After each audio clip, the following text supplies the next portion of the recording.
also get to the other end. And after this stage, the next thing is for me to put inside hot water, and I leave it in till the next day. I allowed it because you can decide to use your hand dryer to dry it up then and lose it out, but it was not really easy for me to do that because I was kind of busy. So what I did was, after putting inside the hot water, I dried it. If you find this video helpful, don't forget to subscribe, click the like button, and also click on the notification bell to be notified every time I post a video.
You see it's still wet, you can still leave it until it gets dried.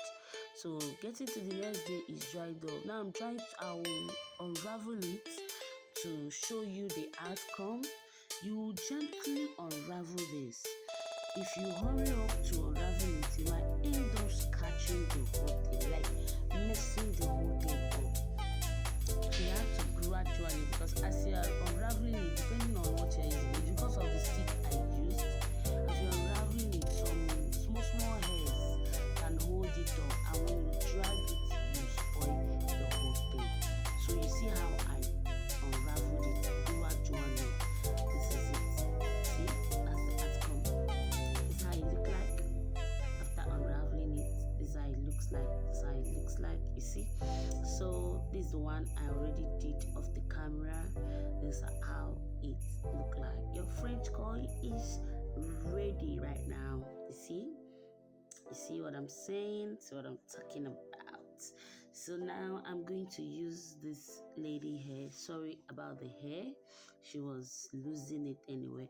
So I'm going to use her hair to braid one to show you how it looks like. So this is exactly what I'm doing. So I'm going to braid it. Then when I get to where I want to stop, I'll tie it up and show you the outcome.